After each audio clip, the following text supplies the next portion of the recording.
To hell with the date on your birth certificate. Let's talk about what we have in common across generations. Life, sex, and tech at any age. Welcome to Age Blind with Nancy Shenker. Hey, boys and girls, welcome to Age Blind, where the date on your birth certificate means shit. In other words, we look for those things that we have in common across generations, as opposed to putting people into boxes like Boomer, Gen Z, Gen X, blah, blah, blah, blah, blah. We're just people, and we focus on the things that people love. Because our theme for the entire summer is Hot Summer of 2025, we were thinking about what are the things that draw us together in the summer months. And one of those things is music. So I have two very, very special guests today. I'll let them introduce themselves. And part of the introduction on Age Blind is you're telling our audience, whether they're listening or viewing, how you met me, which is always an interesting part of the show. So hit it, Mimi.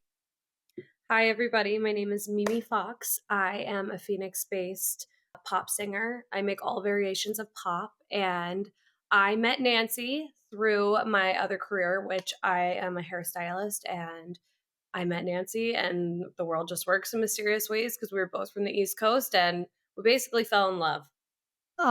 Thank you, Mimi. And I've spent many hours in Mimi's chair. So she probably knows more about my life and my dating life and my family than almost anyone on earth, which is the True. role that many, many hairstylists play. And she, for those of you who are watching on YouTube, she is responsible for this coif. In fact, she suggested I adjust my bangs before we start recording. So thank you for that. You're welcome. And Mike, the story of how we met is a fascinating one. So hit it, Mike.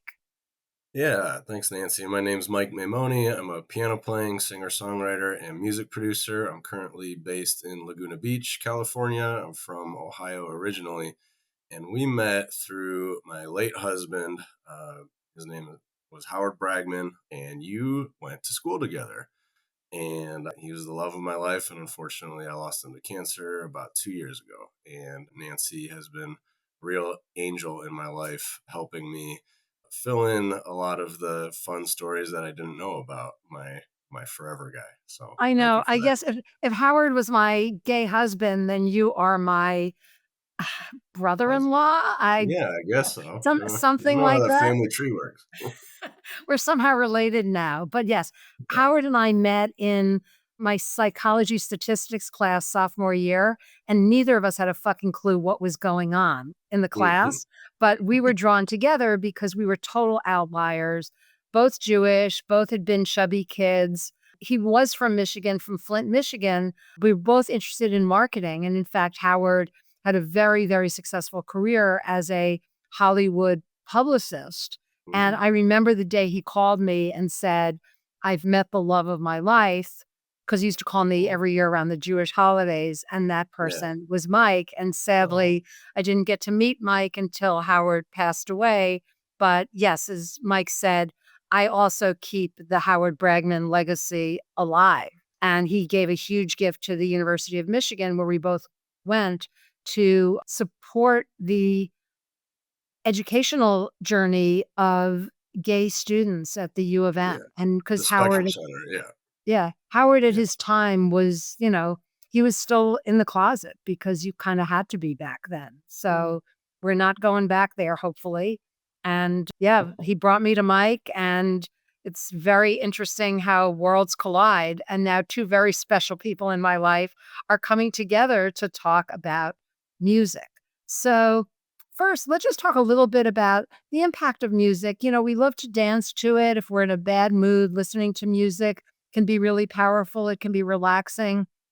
But the most important tie in between music and summer is we often think back to fun summers that we had and the songs that were popular at the time. So, as musicians, do either of you have a song that you remember from your childhood or your teen years that really make you smile or smirk or laugh or bop whenever you hear them on wherever they happen to be playing? Oh my gosh. Mike, do you have any that come to mind? Well, the one that pops into my head is Summertime by DJ Jazzy Jeff and the Fresh Prince. That intro, the drums, please. But now it makes me smile for different reasons because, the Fresh Prince has had his ups and downs in the media. But yeah, that song just says summer to me, and I actually do like kind of a jazzy version of it. I think about Summer by Calvin Harris. I feel like that was such like an anthem. It came out in the summer. It was such a bop. I feel like if we would just put that on, like, I don't know, you're like cruising down on the beach. There's no beach in Arizona, but when I'm in LA, it makes me think of New Jersey. It makes me think of LA. Yeah. And that song, I don't know, that came out forever ago, probably at least a decade ago. Yeah, I would Yeah, say. Yeah. super evocative. Yeah, and it was like when EDM was like really big, like anthem bangers, and I remember just Calvin Harris was really just like hitting them one after one. But Summer was just like when I met you in the summer, and everybody's like, yeah, Mm. it was such a vibe. Yeah, I mean, I love the oldies like "Summertime" and "Living Is Easy," but Mm. then will always remember my prom song, which was "Don't Rock the Boat," dating myself there, and then I was at the gym yesterday, and David Byrne was playing, and there are just some bands like David Byrne, The Kinks. I'm going to see Mm. the English Beat next week. They're just certain bands. Mike, of course, your music, like when it comes on, it just like changes the mood, changes the Yeah. vibe. So that's actually a good segue. Mike, talk a little bit about the tribute album that you've been working on. Yeah. Um, and So some of your how you're releasing the songs and how you've been building out your songwriting business. yeah, the first few months after Howard passed away, I couldn't really put my grief into words. And so I did some cover songs. And then when I got back from a tour of those albums, which we raised a bunch of money for the Trevor Project with those release shows, the floodgates like opened and it was just pouring out all my memories and all of the love and then talking about grief and into the healing journey that I've been on. And it took 2 years, but I finally finished that album and the songs are starting to roll out now. So when this is airing, Big Kiss will be the new release. And that was a really fun, like New Orleans kind of blues funk song that I did with my band. I went back to Nashville to do the recording. And then we got horns on it, we got background vocals. So it's a big party about just being authentic, which I think is a good tribute to Howard because that's what he helped people do with his career is live their authentic lives. For sure, for sure. Yeah, Howard had a wicked sense of humor and called it as it was, and he had some really difficult clients, he difficult and challenging, Yeah, for helping, sure.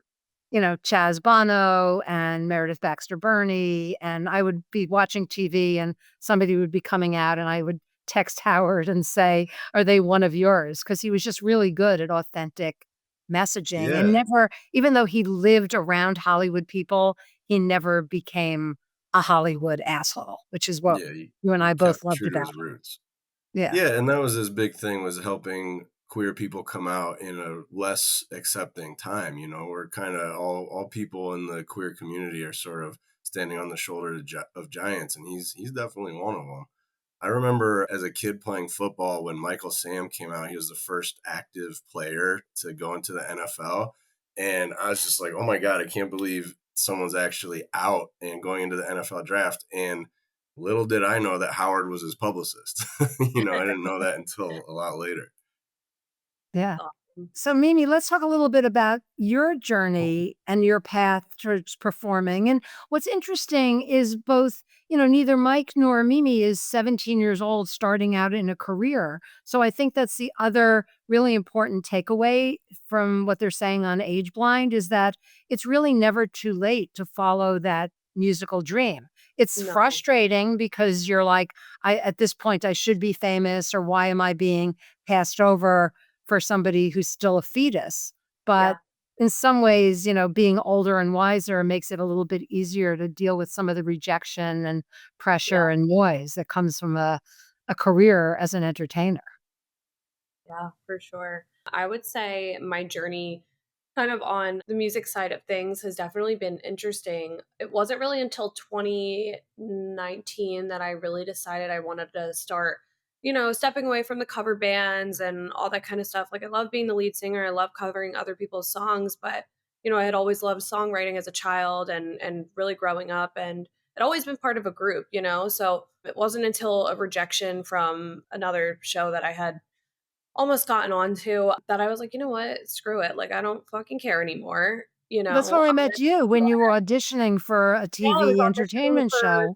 so much stuff. I got so close so many times, and I was just like, you know what? I'm tired of like waiting for everybody else to give me the opportunity. Like, I'm going to create my own journey. I'm going to create my own lane, and I'm going to, make my own music. So, found a producer in LA, and I was like, all right, I've never done this before, but I'm going to do it. And, since 2019 is when I released my first single.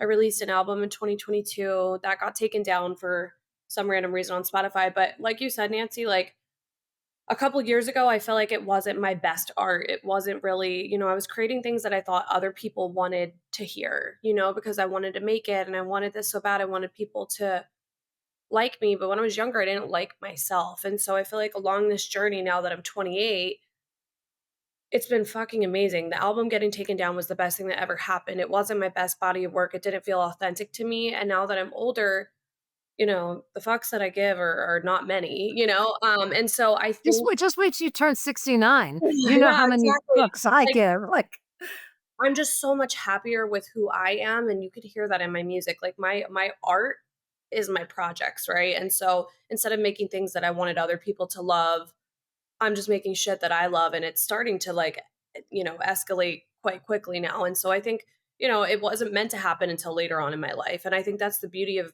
music and connecting with people in any form, like, like your podcast, Age Blind, like you can have a connection with anybody at any point because it's souls speaking to one another, not age. that's It's great. very empowering, like to just say you're gonna do it for yourself and not wait for a label or anybody to come around, and it's like you hold all the chips. It's really empowering. Exactly. Like, and it'll happen when it's supposed to happen as long as it's going to happen eventually. Yeah, So yeah. And who are the people that you can't do everything all by yourself all the time. I know, Mike, you've got a special skill in social media, and I love, seeing your reels and your music All videos. the shirtless.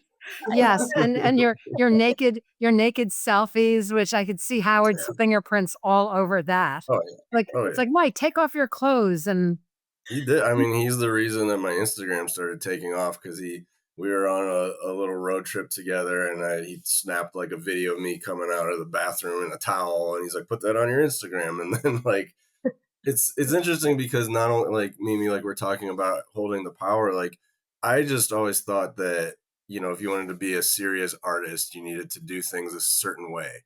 And now I'm finding out that like, okay, so my Instagram and TikTok are growing because I like to be flirty and have fun, but it's also translating into my Patreon growing, and people who they'll be so cute. They'll say like, "Well, I stopped scrolling because I thought you were hot, but then I actually listened to your music and I love it." And then they come onto my Patreon, and it's become this really great community that's taken the place of a record label. So it's yeah, like, screw it. I don't need awesome.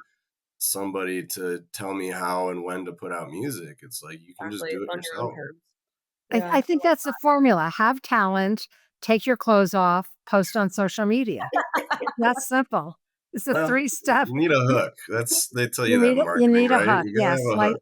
My social media guy, Tanner, and my video guy, Corbin, they say that all the time, like, "Where's the hook?" Yeah. So, that is actually a good segue to the next question is, we're all DIYers when it comes to taking our talents and putting them out into the world. Who are the outside people that you let into that circle that you find add value? It's tough. Not Like Mimi, names, but just what are their functions? how'd you find your producer? I'm curious into that because I produce as well, and it's a very special relationship between like the artist and the producer. Like, how do you determine who you want to help you bring your songs to life?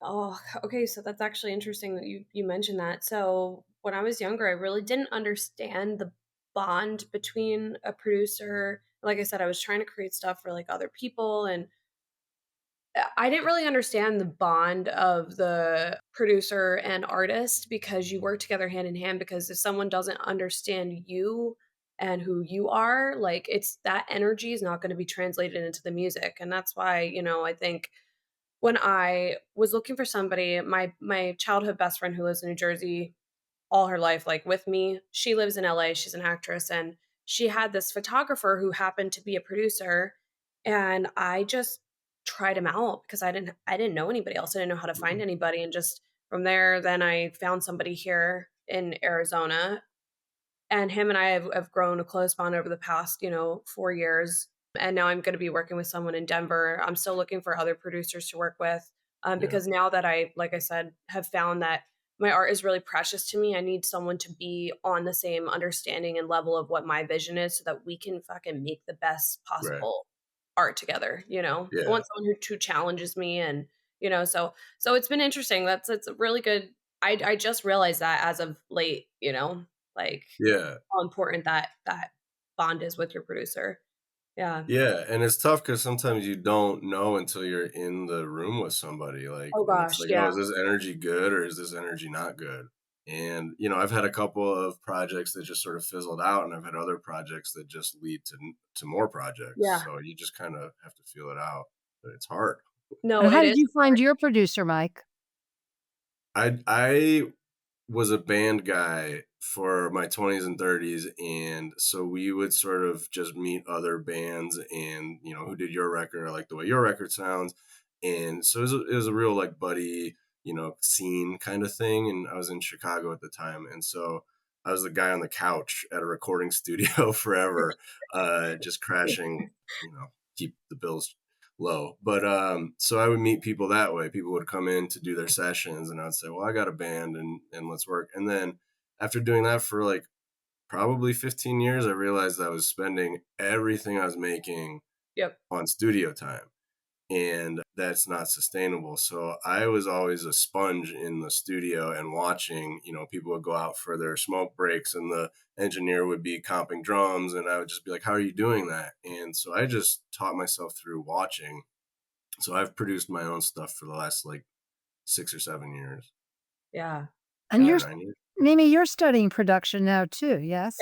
So, yeah, like Nancy said, Mike, funny enough, I felt the same way. I was like, man, like I'm, working my day job 60 hours a week sometimes. And so my creative energy is very minimal to none. I find myself in writer's block because I'm extremely tired. And so I was like, you know what? Spending so much money at the studio.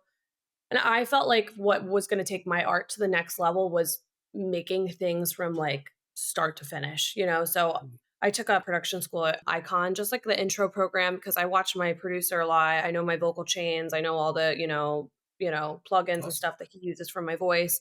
Yeah. And so I've been slowly figuring it out. It's definitely hard. It's a I journey, didn't right? realize how hard it is. It's intricate, detailed, like you could nerd out on that stuff pretty hard. So, like, I Whole mean, I other give yeah, podcast. yeah, a whole other podcast, but, I give producers a lot more credit than I think I ever have until I went to school. Yeah. Yeah. Yeah. So That's awesome that you're doing that. Welcome to the journey. It's so freeing. Yeah, it is, it is. I want my sound to be mine start to finish, and then I take it Totally. into my producer now, and he kinda does the professionalism of it because mine Yeah. just sounds like a rough draft. That But was the sort of gray area for me too. It started to be, I would demo stuff for my band in the basement, and then we'd take it to the studio and we'd start over. And then slowly it started to be like, okay, well, parts of these sessions are great yep, and unique, so let's just start with your session. So there yeah, was definitely that like middle ground, yeah, you yeah, I know. love that. Yeah. yeah, I mean, it's a fascinating world in which we're living because you can learn, if you really set your mind to it, you could pretty much learn how to do anything. Yeah, Can you do it as well as somebody who's been doing it for 20 or 30 years? Maybe not. But if you Yeah. are creative, like the three of us are, you don't ever want to lose your voice or your vision. So Right. finding those people to work with you. I'm on my second round of social media people and videographer. I have a creative director who I've been working with for probably 6 years, who like gets me, knows me, like nails it the first shot out of the box. But it is really tough, especially like we all have our own unique, quirky voices. Even though I'm not a Right. singer, you do not want to hear me sing or even hum. I'm like, but I love music. I just have no real talent for it. Although I think I could be a good drummer if I invested the time and energy in Yeah. learning how to drum. But Yeah. yeah, just surrounding yourself with people who know their shit, but not overpaying for that. Because at the end of the day, it's all about trade offs. And I just actually coined the phrase Big Mike energy because not you, Mike, but I've chosen not to have like a podcast studio and a giant microphone and the headphones because for what I'm doing, I really don't need it. I'm talking to real people about real stuff. This Yeah. is not intended to be some highly produced Right. Oscars, Grammy thing. So Like, the Yeah. realer and rawer it is, the more in sync it is with my brand. it's so funny that you say that, Nancy, because what's really important, and I know you guys both know this, right? But clips and reels and YouTube shorts and all that stuff is so important because the generation and the world we live in with social media right now, it's like clickbait, and your mind can only pay attention to something for like maybe less than a minute. So I feel like I was, like, struggling because I was like, "Man, like, financially, I can't afford to do a music video for every single project," and that really seems to be the only way I engage with my listeners is through some kind of visual. So, like, now I'm like, "Screw it, I'm not gonna even do it." Like, I'm going to LA next week. I'm renting a Peer Space for, like, $150 for the hour. I Mhm. bought a Canon camera. I'm gonna set it up on a tripod. My bestie's gonna help me, and I'm learning how to edit in CapCut, and even if it's not professional grade, it connects the listener to your song through something at least. Mhm. And it's a consistent way for me to be able to like continually do that. And I realize like you're just connecting with people. Like people don't give Yeah. two shits. Like if it's a multi-million dollar budget, like you're just trying to get seen and heard, Yeah. you know? So Yeah. Right. I think it's important to like just connect with people, whether it's through, a multi-million dollar budget, thing, or like a video on your iPhone. Like Yeah, people I don't, Right. just started shooting all my videos in my apartment. It's, yeah, much less stressful. My yeah, clothes are all there. I've enough Yeah. room that I could find different places to shoot. I just exactly. told my video guy that maybe we'll go down to the pool next time to shoot my Right. summer intro. But yeah, that's the beauty of the world in which we're living. And honestly, I shouldn't even say this. You don't even have to be there because now you can just create an AI version of yourself, which I Yeah. don't. I That's will funny. never do that. Yeah. There'll always I has to be like some doing it. human in the room, but Yeah, I think that there's a big segment of indie musicians now who lament the fact that we have to be content creators. Oh, But yeah. my sort of unpopular view is like we've always wanted to be content creators. Yeah, Like we yeah, it's grew up true. watching MTV wanting to do the music video thing. It's like now Mhm. we have that capability and it's like we don't need to overthink it. Like we can have the full song long form content. That's our artistry, but Instagram isn't that. It's like, Short. here's me just standing there with the song playing and some words on the screen. Like, if that's what's performing, that's easy. Like, let's Yeah, do that to hook people into the community, and then you can have your long form stuff over on YouTube or yep, Patreon or wherever and you your real want. fans go watch Yeah, that stuff. yeah, Yeah, yeah. Or not. I mean, we may end up in a world, a weird dystopian TikTokian world where people can only process, 10 seconds of input at a time and all songs will be like jingles. Like that's oh scary god, thought, but could yeah. Let's happen. hope not. yeah, I hope not. I'm still like my producer and I have been butting heads because he's like wants to do shorter songs, which I know is trending so that you get more streams, but I'm like, I want a bridge, like, I'm bringing it all back, like, I want Oh, that's funny that you're the youngest of the 3 of us, not that it matters, but you're, no, like, old school when it comes to production, and Peter I'm the love it. oldest, and I'm probably the most impatient because I Yeah, know I probably only have another 30 good years left, it's That's scary when you funny. start losing friends. I don't wanna keep making Yeah, this about Howard's death because it was, it right. was tragic, but, like, Mike, you and I have talked about this. I think when somebody dies, pieces of their personality do, that energy just get transferred into people who are still on this earth. Oh And I yeah, think that both Mike and I are better people for having known Howard. But the reality is attention spans are getting shorter, Yeah. and people are just like moving, scrolling. And I'm hoping that longer form quality stuff makes a comeback in my lifetime, but it may not. So we're all just kind of leaning into the teaser that yeah. will grab people's attention. Yeah. I I don't think it's gone. I think the numbers are less. Like it's harder to get like a DIY video to get like a million views on YouTube, but like that's I think that that's just not what that's there for anymore. And like embracing that is like, okay, here's my 10-second clips. I can make a million of those. And then for the people who want to dive in, like you come over to this other platform where the real shit lives. Yeah. I mean, I think it's always been like that. Like, your real fans will listen through your entire album, and you may have one single that everybody's like, "Oh, I love that song," but, like, not everybody's gonna go listen to an Yeah, entire album. It's like the real fans and the real people that love that art that's so much, they're gonna listen you're through right. for an hour, you know? You're And I right. feel like it's always been like that. Like, you know, it's just And weird. Yeah, that's where AI will help us all so much as creatives, because it will help us pinpoint who are those super fans. And, Mike, I know you've got a Patreon. And so just talk a little bit about some of the things that you do for your Patreon members, which I think is yeah, really cool. It's all like old school band music stuff, but brought into this yeah. century.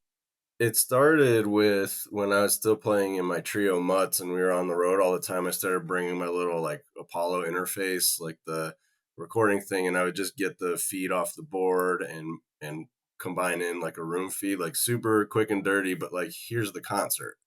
And then when the pandemic hit and I wasn't playing as much, I started to go to like a monthly live stream where I would play some songs and then actually show like, here's my computer, like here's what I'm working on. And I'd bring people into my Pro Tools session and we would just like talk about the mix.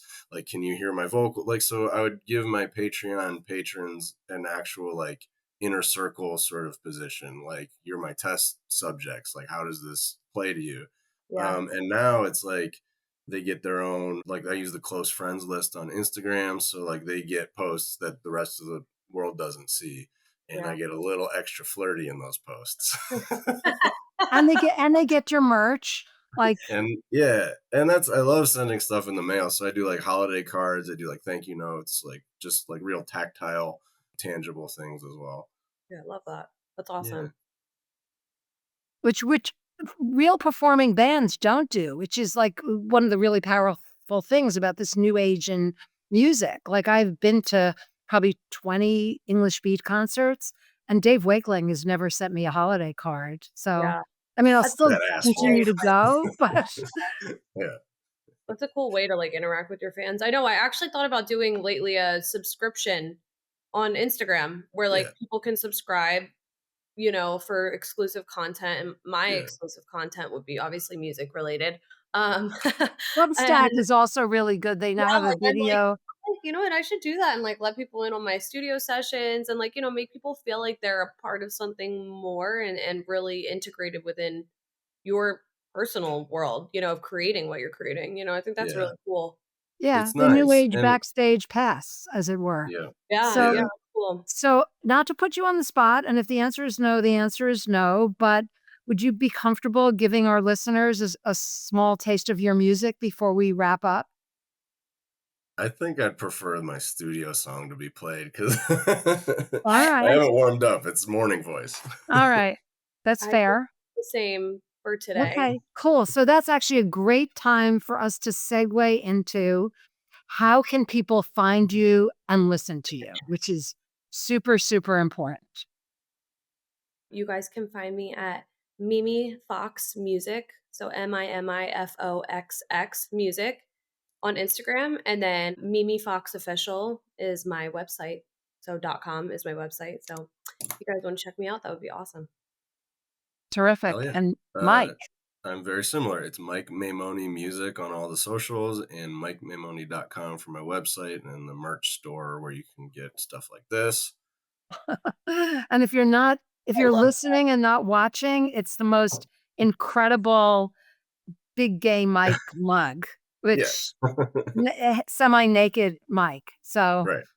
worth getting, even if you're straight. Like, just he's a Yeah. fine-looking man. So, Thank and you. we I all know appreciate that sex sells at any age. Like that.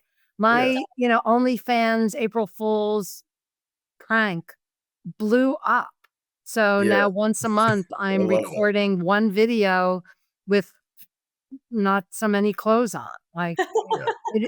we're living in a very visual, sexual society. And I will tell you, I just got out of Instagram prison and TikTok prison for showing too much. So I had a subscription, and on the close friends list, you can pretty much do whatever you want. But on the subscription, they clamped down on that shit. And so they kicked me off. They demonetized me. And I oh, just got out, so I have to play by the rules on the subscription. all right. Yes. Nice. Move the towel up a little bit higher. Yeah, yeah. Yeah, very, very funny. But yeah, as we, and it's interesting because we do represent three very different generations. I'm the analog girl. I grew up, with with records. I still have all my vinyl. And when my mom died, I discovered my Beatles collection, my Beatles 45s with those little plastic discs in the middle. So holding on to those. And Oh, yeah. obviously now I live in the download era. And it was interesting what you were saying before, Mimi, about, people who are true fans will listen to the entire thing. And when Stevie Nicks, who people tell me I have Stevie Nicks hair, which I think is a compliment, when she came out with Lighthouse, and I read, what the song was about, and it was at a really difficult time for women in America. I must have listened to that full song in its entirety like 10 times in a row, because that is the magic of music. And whether it's that summer tune or that prom song or something that Mimi and Mike record, hopefully we'll create some new, what do they call them, earwicks, when you can't get a song out Earworms. of your head. That's the goal. And subscribe to both of their stuff, because then you'll hear what they're coming out with next. And I'm so honored to have you both on the show. I know this has been a long time in the making. And Kyle, our producer, because producer is an important figure, is in the background making sure we all sound good and look good. So keep on listening, keep on watching. You can find me on nancyaf.com is my website. Instagram is nancyaf_. And the podcasts are on YouTube, Spotify, Apple, wherever you happen to get your podcasts. But I strongly suggest YouTube, because then you'll see our faces. And keep on listening, keep on watching, and remember to always be age blind and keep the music playing. Peace out. Yes.